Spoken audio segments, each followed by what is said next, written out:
নমস্কার বন্ধুরা, world class cooking চ্যানেলে আপনাদের সবাইকে স্বাগত। তা আপনারা আম, কলা, রাঙা আলুর আলাদা আলাদা মালপোয়া খেয়েছেন, কিন্তু আমি আজকে এই তিনটে ফল একসঙ্গে মিশিয়ে মালপোয়া বানাবো। তো এর জন্য লাগছে আমার একটা কলা, একটা রাঙা আলু সেদ্ধ করা, কয়েক টুকরো আম, আর লাগছে সুজি, একটুখানি ময়দা, আন্দাজ মতন চিনি, একটুখানি নুন ও একটুখানি মৌরি, আর লাগছে প্রয়োজন মতো দুধ, আর একটুখানি চালের গুঁড়ো। তো আমি প্রথমে মিক্সিং ব্লেন্ডে এবারে এই তিনটে ফল একসঙ্গে মিক্সড করে নেব। তো আপনারা তো অনেকেই আলাদা আলাদা করে খেয়েছেন, কিন্তু এইভাবে একবার খেয়ে দেখুন, খুবই ভালো লাগবে। চলুন এগুলোকে আমি মিক্সড করে নিয়ে আসি।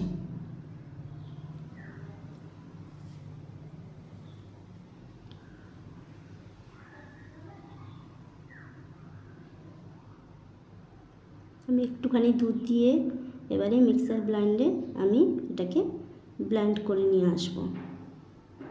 তো আমি এবারে একটা পাত্রে 10 মিনিট আগে সুজি ভিজিয়ে রেখেছিলাম, ওই 200 গ্রাম মতন সুজি, তো ওর সঙ্গে ছোট্ট একটা কাপের 1 কাপ ময়দা, আন্দাজ মতন চিনি, আর ব্লেন্ডে মিক্সড করে রাখা আম, কলা ও রাঙা আলু, আন্দাজ মতন নুন, চালের গুঁড়ো আর পানমৌরি।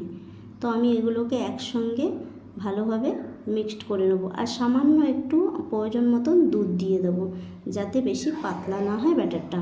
তো আমি দেখুন মিশিয়ে নিচ্ছি আস্তে আস্তে করে, হালকা হাতে আপনি আস্তে আস্তে করে মিশিয়ে নেবেন। দেখুন আমার মেশানো হয়ে গেছে, দেখুন ব্যাটারটা ঠিক এরকম হয়েছে, বেশি ঘনও না বেশি পাতলাও না। চলুন এগুলোকে আমরা ভেজে নিই। তো একটা পাত্রে গরম করতে বসিয়ে দিয়ে তাতে তেল গরম হয়ে গেছে, তো আমি ওখানে চামচে ছোট্ট ছোট্ট করে আমি এগুলোকে ভেজে নেব। তো আপনারা এই রান্নাটা একবার বাড়িতে করে খেয়ে দেখবেন, স্বাদটাই আলাদা লাগবে। তো আমার গ্যাসের ফ্লেমটা কমানো থাকবে, কারণ এই তিনটে ফল একসঙ্গে দিয়েছি, তো পুড়ে যাওয়ার সম্ভাবনা থাকতে পারে। তো তার জন্য আমি একদম গ্যাসের ফ্লেমটাকে কমিয়ে রেখে দিয়ে আস্তে আস্তে করে ভেজে তুলে নেব। বেশি বড় করব না, যাতে লেগে যাবে নিচে, তাই ছোট ছোট করে ভেজে তুলে নেব। তো আমার দেখুন প্রথম এগুলো কটা ভাজা হয়ে গেছে, তো আমি আবার এরকম আস্তে আস্তে সব কটা ভেজে নেব।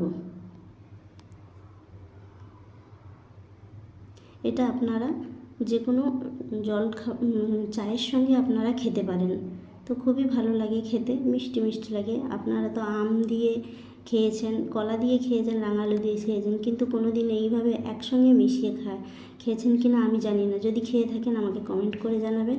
আর এই রান্নাটা যদি ভালো লাগে তা আপনারা প্লিজ আমার চ্যানেলটাকে একটু সাবস্ক্রাইব, শেয়ার ও লাইক করে দেবেন, কারণ আমি নতুন ভিডিও করছি। ধন্যবাদ বন্ধুরা।